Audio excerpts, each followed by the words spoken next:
बल्कि मुझे हंसी भी आई और इस हकीकत के ऊपर ताज्जुब भी हुआ कि इसहाक भट्टी साहब ने अपनी एक किताब में लिखा है कि हमारे तलबा पढ़ते अरबी हैं, सोचते पंजाबी में हैं और लिखते उर्दू में हैं, और उर्दू की वही किताबें पढ़ते हैं जिनका उर्दू अदब से कोई ताल्लुक नहीं रहता।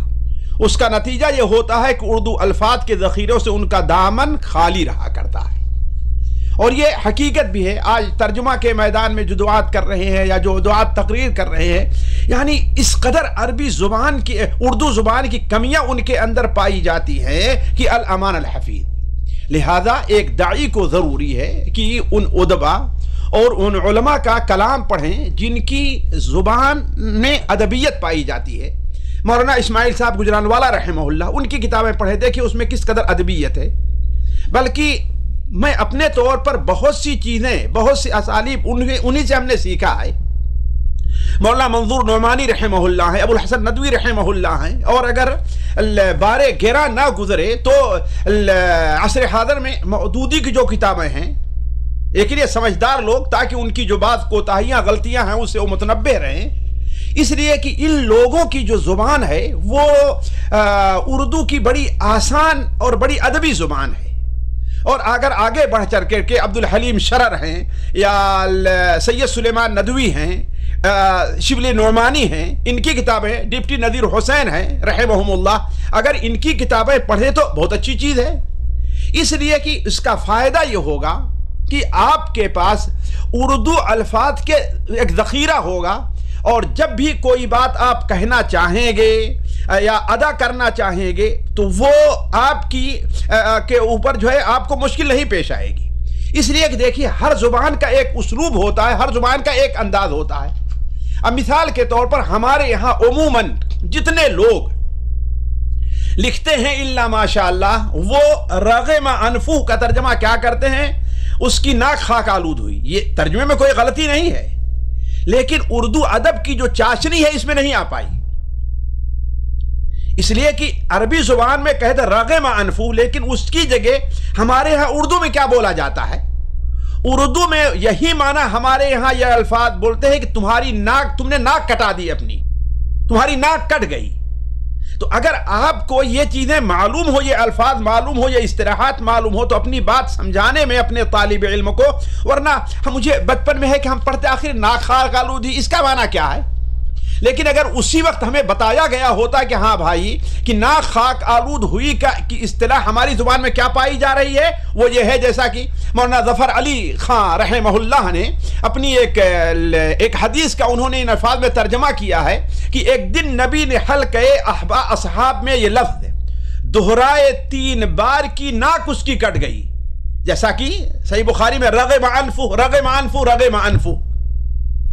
एक दिन नबी ने हल्क़े असहाब में ये लफ्ज़ दोहराए 3 बार की नाक उसकी कट गई।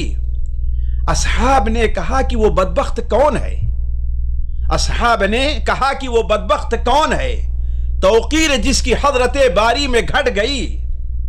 इरशाद ये हुआ कि वो फर्जंद ना खलफ, इरशाद ये हुआ कि वो फर्जंद ना खलफ, घर जिसके जन्नत आई और आकर पलट गई।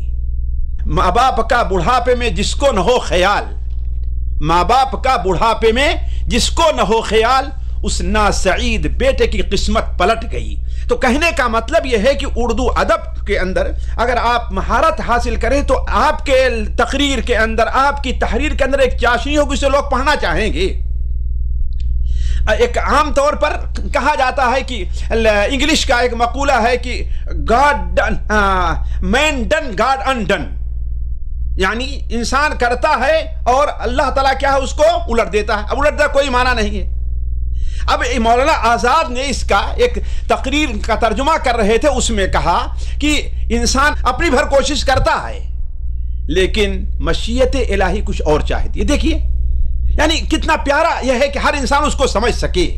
तो खैर मैं इस तरफ जाना नहीं चाहता, अलबत्ता यह है कि मैं ये ज़रूर बतला दूं कि एक दाई को उर्दू अदब से मुताल्लिक भी किताबें पढ़नी चाहिए और ज़ख़ीरे अल्फाज को जानने के लिए پرانے خاص طور پر نسیم حجازی کی جو پرانی ناول ہیں، بعد میں تو انہوں نے بہت سے فحش چیزوں کا اس میں ذکر کیا ہے، لیکن ان کے اندر بھی یہ بہت سی چیزیں داعی کو، ایک طالب علم کو مل جاتی ہیں۔ تو کہنے کا مطلب یہ ہے کہ ایک اچھا خطیب اور ایک اچھا داعی بننے کے لیے اردو زبان میں مہارت ضروری ہے۔ اس طریقے سے اردو شعراء ہیں، ان کا کلام، آج بڑی بدقسمتی ہے کہ آج ہمارے یہ عموماً دعات اردو شعراء کے اگر کلام ان کے سامنے سمجھتے ہی نہیں ہے کہ کیا کہہ رہا ہے شاعر۔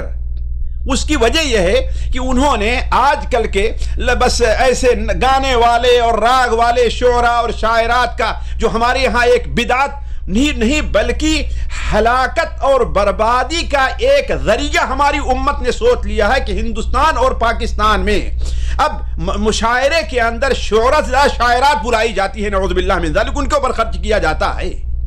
یہ ہماری آپ کی ہلاکت اور بربادی کا سبب ہے۔